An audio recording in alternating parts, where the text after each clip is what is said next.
আয়ু খুব কম।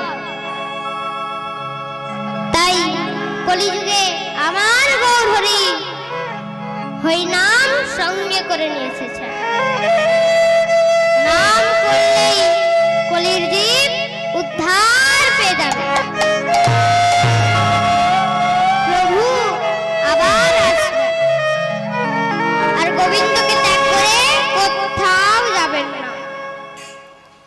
এই আশার উপর নির্ভর করে অগ্রদ্বীপে একটি কুটির নির্মাণ করে। সেখানে নয়ন জলে ভেসে দিবানিশি ভজন করতে লাগলেন।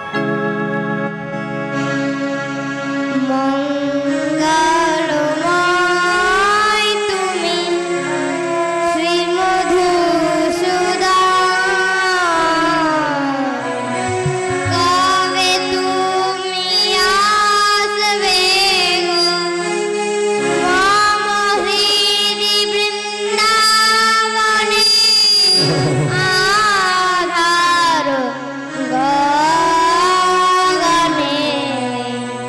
কবে দীপ শিখা জ্বালবে, কবে দীপ শিখা জ্বালবে। মঙ্গলময় তুমি শ্রী মধুসূদন, কবে তুমি আসবে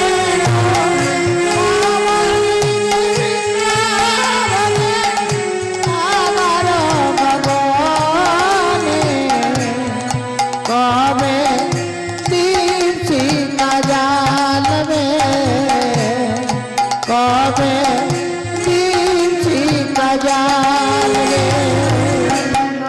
মঙ্গলময় তুমি শ্রী মধুসূদন, কবে তুমি আসবে গো মম হৃদি বৃন্দাবনে, আধার গগনে, কবে দীপ শিখা জ্বালবে, কবে দীপ শিখা জ্বালবে।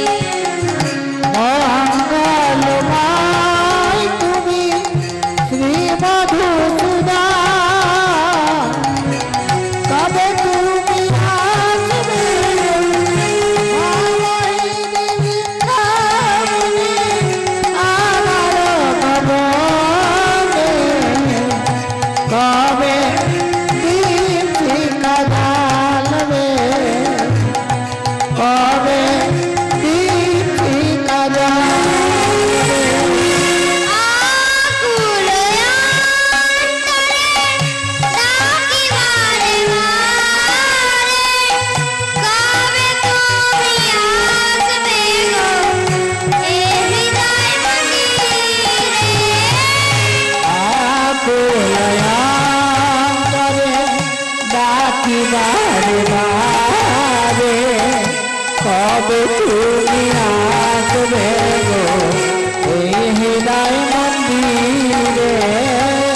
আকুল অন্তরে হরি বল, হরি বল। ডাকি বারে বারে, কবে তুমি আসবে গো এ হৃদয় মন্দিরে। আকুলয়ন্তরে ডাকি বারে বারে, কবে তুমি আসবে গো এই হৃদয় মন্দিরে। আমি অভজন না জানি ভজন, আমি অভজন না জানি ভজন, আমি অভজন না জানি ভজন, আমি অভজন না জানি ভজন। মন বলে কবে তুমি আসবে, কবে দীপ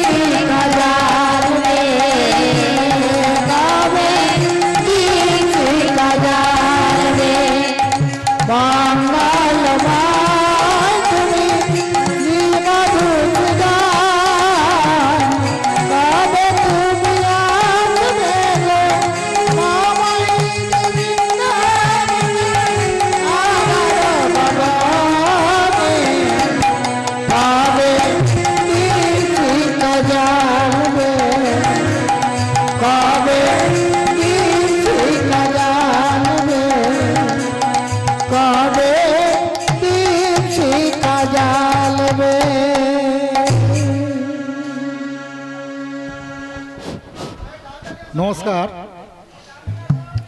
গোবর্ধন ভগবান শ্রী গোবর্ধনধারীর আগমনে গোবিন্দ দাস মহাশয়ের বাড়িতে আজকে যে মহোৎসবের ছোট্ট অনুষ্ঠানটি চলছে, এখন আমরা তার শেষ লগ্নে উপস্থিত হয়েছি।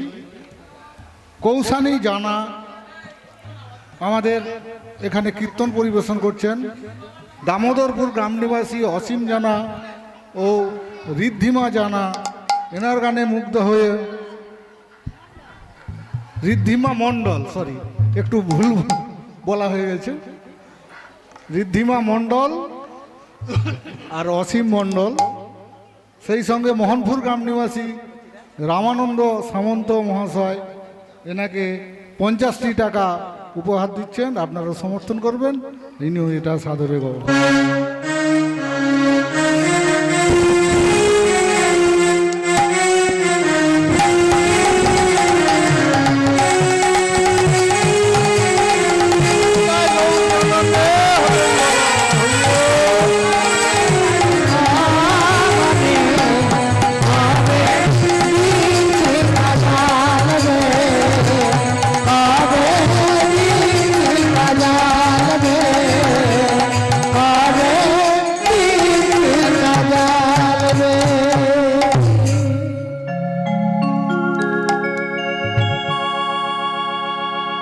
একদিন গোবিন্দ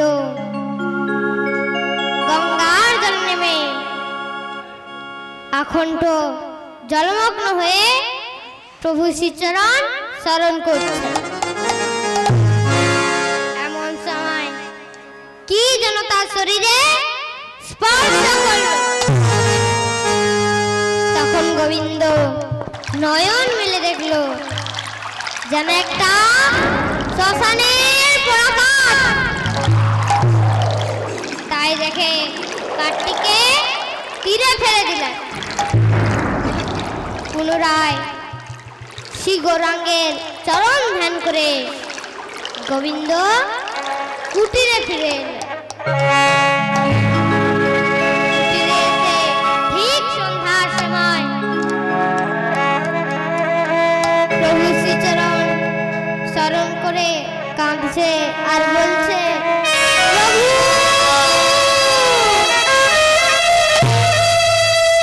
আর কত দুঃখ দেবে গো দয়া,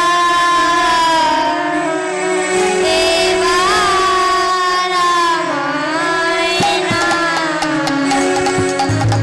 আর কত দুঃখ দেবে গো দয়া, এবার আমায় না। আর কত দুঃখ দেবে গো দয়া, এবার আমায় না। আর কত দুঃখ দেবে গো দয়াল, এবার আমায় না।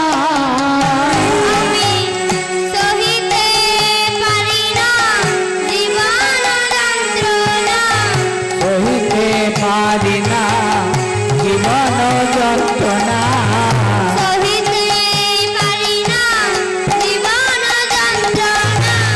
সহিতে পারি না জীবন যন্ত্রণা। এবার আমায় না, এবার আমায় না। আর কত দুঃখ দেবে গো দয়াল, এবার আমায় না। আর কত দুঃখ দেবে গো দয়াল, এবার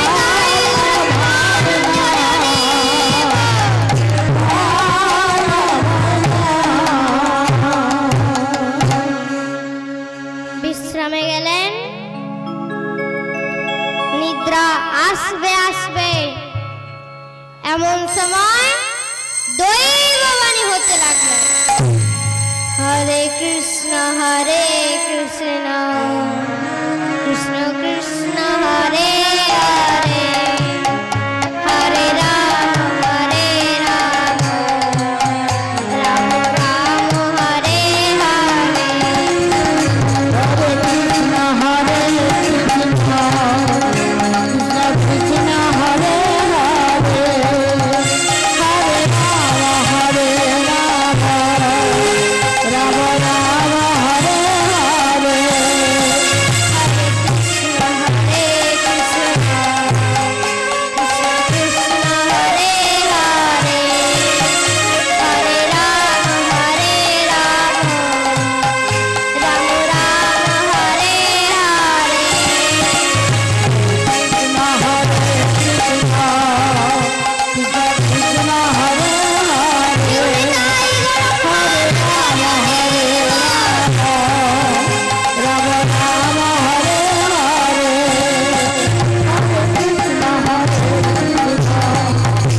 ওই তো আমার গৌরহরি কণ্ঠস্বর। প্রভু, প্রভু তুমি আসছো? গোবিন্দ ঘোষ গঙ্গা স্থানে গিয়ে যাকে মোড়ার কাঠ ভেবে ফেলে এসেছো, ওটা মোড়ার কাঠ নয়, ওটা পাথরের প্রস্তর খণ্ড। আমি প্রভাতে তোমার কুটিরে যাচ্ছি। ঠিক প্রভাতে গোবিন্দ ঘোষ গঙ্গা স্থানে গিয়ে দাঁড়িয়ে আছেন। আমার গৌরহরি নৌকো চড়ে আসছে। চরণে প্রণাম করে কুটিরে নিয়ে গেলেন। প্রভু ফিরে এসেছেন? প্রভু বললেন, এক পক্ষ কালের মধ্যে এই পাথর দিয়ে শ্রী বিগ্রহ মূর্তি প্রস্তুত করো, করে তোমার কুটিরে স্থাপন করো।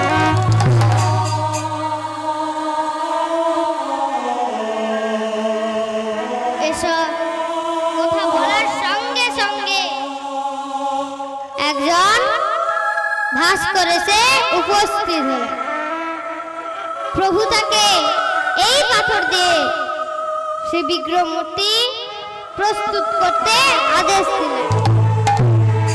তার নাম দিলেন গোপীনাথ। তারপর প্রভু গোবিন্দকে বললেন, গোবিন্দ, এই গোপীনাথকে তোমায় দিলাম, এই গোপীনাথের তুমি সেবা করো। আমি তোমায় বলেছিলাম এবার এলে তোমায় আর ত্যাগ করে যাব, আমি তোমার কাছেই থাকব। গোবিন্দ ঘোষ বলে উঠলেন, প্রভু, প্রভু না, প্রভু না, আমি এই পাথরের গোপীনাথে সেবা দিতে পারবো না, পারবো না। কি বললে? পাথরের গোপীনাথের সেবা দিতে পারবে না? তাহলে দেখো আমি কে, ও কে। বাইরে গোপীনাথ, ভেতরে গোপীনাথ, গোপীনাথ, ভেতরে গোপীনাথ, বাইরে গোপীনাথ, ভেতরে গোপীনাথ, তোর গোপীনাথের আগে, তোর গোপীনাথের আগে আমাদের গৌরহরি।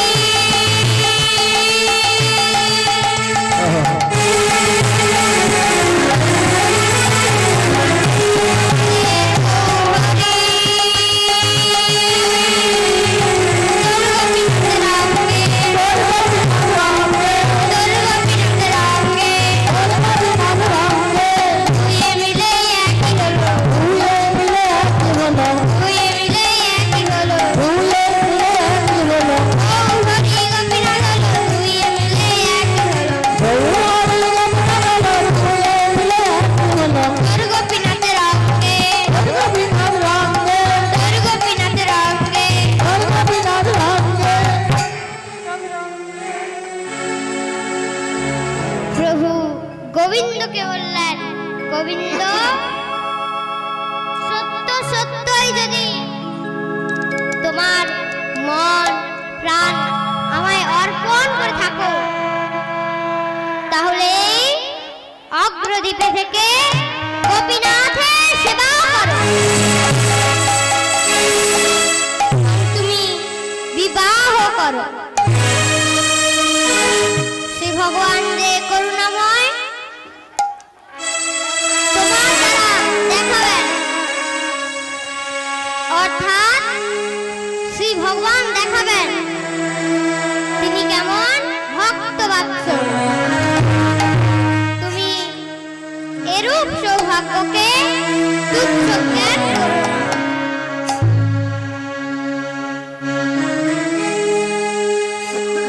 এইসব আদেশ দিয়ে প্রভু ভক্তগণ সঙ্গে নিয়ে তিনি চলে গেলেন।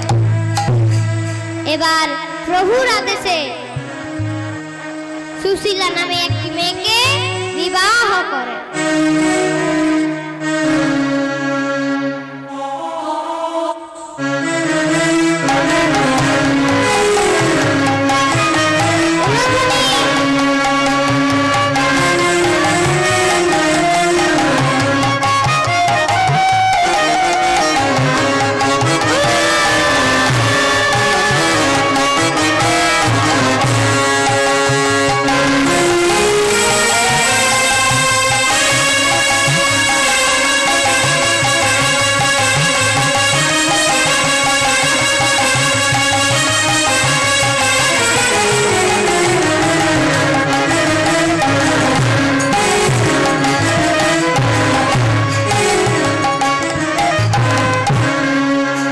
বিবাহ হয়ে গেল। পতি পত্নী উভয়ই গোপীনাথের ভোগ নিবেদন করে। সেই প্রসাদ গ্রহণ করে দিন যাপন করতে লাগে। কিছুদিন পরে গোপীনাথের ইচ্ছাতে একটি পুত্র সন্তান হলো। ছেলেটি হওয়ার পরদিন গোবিন্দের পত্নী সুশীলা পরলোকে চলে গেল। এবার গোবিন্দের নিজের ছেলে ও বিগ্রহ সেবায় ভার পড়ল। যখন তার ছেলের 5 বছর বয়স হলো, গোবিন্দ ঘোষ গোপীনাথকে নিজের ছেলের মতো পুত্র বাৎসল্য সেবা করতে লাগলো। গোপীনাথের নাম অনুসারে ছেলেটির নাম রাখলেন গোপাল। গোপীনাথ বড়, গোপাল ছোট। গোপীনাথকে সেবা দিতে গিয়ে বলছে, গোপাল সেবা করে না। আর গোপালের সেবা দিতে গিয়ে বলছে, গোপীনাথ সেবা করো। গোপালের পোশাক গোপীনাথকে পরাচ্ছে, গোপীনাথের পোশাক গোপালকে পরাচ্ছে।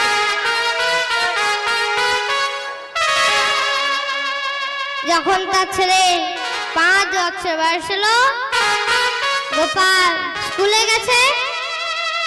স্কুলে তারই মতো একটি ছেলে পেয়ারা খাচ্ছে। গোপাল বললেন, ও ভাই, তোমায় পেয়ারা কে দিয়েছে? সে বলল, আমার মা দিয়েছে। তোমার মা আছে? কই, আমার তো মা নেই।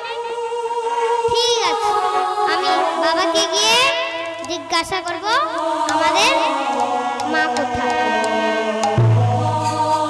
বাড়ি ফিরে গেলেন। পরদিন প্রভাতে যখন গোবিন্দ ঘোষ মাধুপুরি করতে যাবেন, ভিক্ষার ঝুলি নিয়ে বেরিয়েছে। গোপাল বাবার কণ্ঠকানা জড়িয়ে ধরে বলছে, বাবা, আমার মা কোথায়?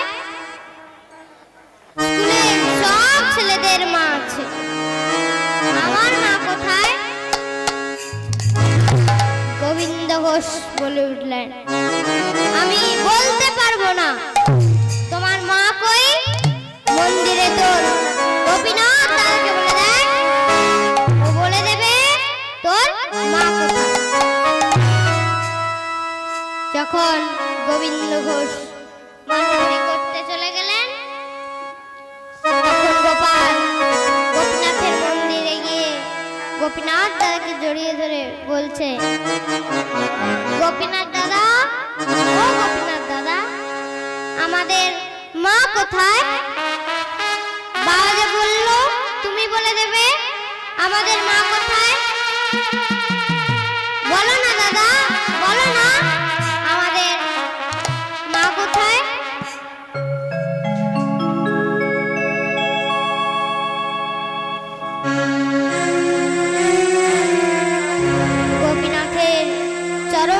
জড়িয়ে ধরে মাথা ঘুরছে। বলো না দাদা, বলো না আমাদের মা কোথায়? গোপীনাথের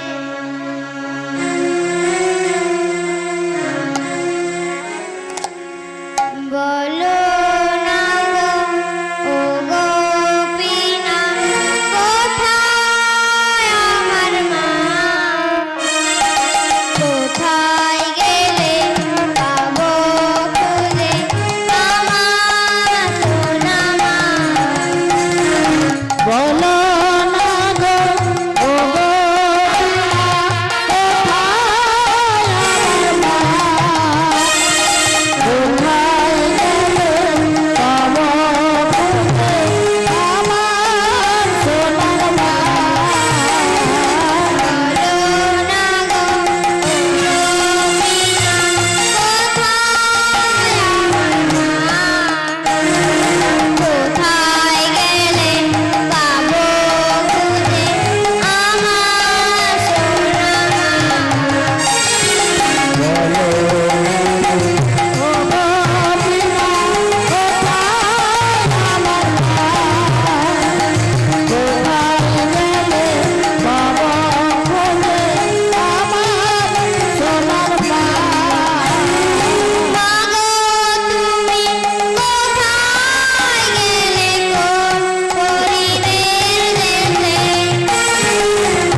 বাবা তোমায় খেতে দেয়, তাই তুমি বাবার সঙ্গে কথা বলো। আমি তোমায় খেতে দিতে পারি না বলে তাই তুমি আমার সঙ্গে কথা বলছো।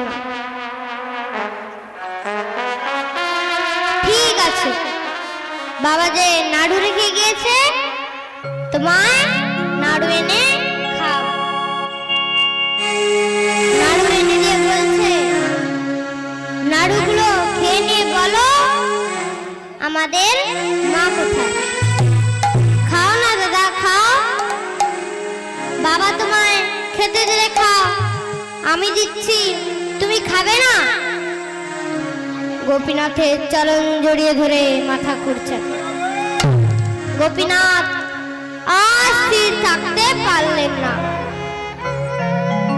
গোপালকে বুকে জড়িয়ে ধরে বলছে, ওরে ভাই, কোন ভক্ত যদি ভক্তি ভরে আমার সেবা দেয়, আমি তার সেবা না নিয়ে কি থাকতে পারি? তুই আমায় নাড়ু খাইয়ে দে, আমি খাচ্ছি। গোপাল নাড়ু দে, গোপাল নাড়ু দে, গোপাল নাড়ু দে, গোপাল নাড়ু দে, গোপীনাথ নাড়ু খা, গোপীনাথ নাড়ু খাও, গোপীনাথ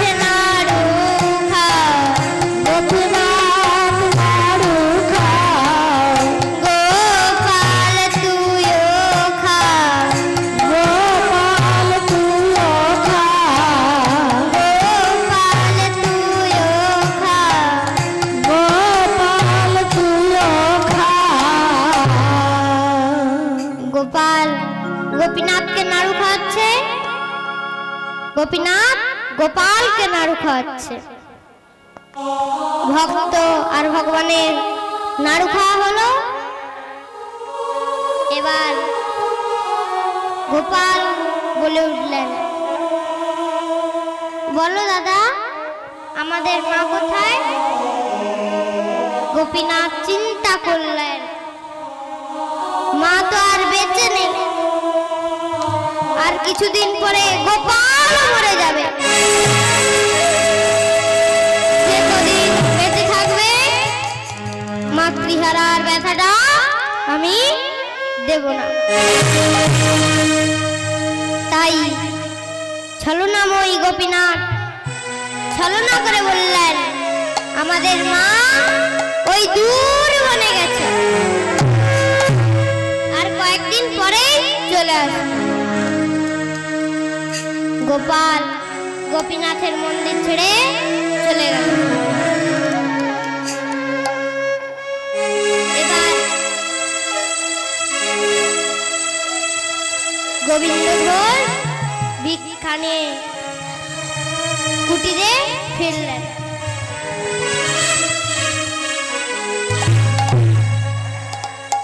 কুটিরে এসে রন্ধন চাপালেন। বাল্যভোগ দেওয়ার জন্য নাড়ু আনতে গিয়ে দেখলেন একটাও নাড়ু নেই, শূন্য পাত্র পড়ে আছে। গোবিন্দ ঘোষ চিন্তা করলেন, এই নাড়ুগুলো সব কে খেলো? আমি আর গোপাল ছেড়ে তো কেউ নেই, এই নাড়ুগুলো সব গোপাল খেয়ে নিল। গোবিন্দ ঘোষ চিৎকার করে উঠলেন, গোপাল, এই গোপাল! বাবা, তুমি আমায় ডাকছো? এই নাড়ুগুলো সব তুমি খেয়ে নিয়েছো? অনেক কষ্ট করে গোপীনাথের সেবা দেব। না না বাবা, আমি গোপীনাথ দাদাকে খাইয়ে দিয়েছি, আর গোপীনাথ দাদা আমাকে খাইয়ে দিয়েছে। আমার ছেলে হয়ে তুমি এমন মিথ্যা কথা বলতে পারলে? গোবিন্দ ঘোষ রেগে গিয়ে গোপালের অঙ্গে বেত্রাঘাত করতে লাগলো। গোপাল বেত্রাঘাতের আঘাত সহ্য করতে না পেরে মাটিতে লুটিয়ে পড়ল।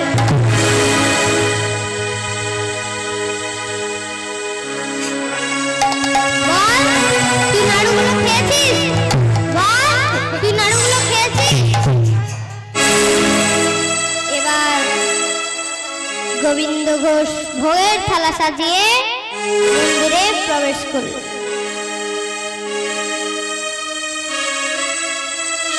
গোপীনাথকে বলে উঠলেন, হে গোপীনাথ, আমি তোমার মনের মতো সেবা দিতে পারি।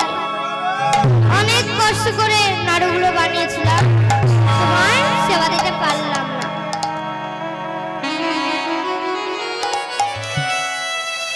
এবার ভোগের প্রসাদ দিয়ে পিতা পুত্র সেবা করলেন।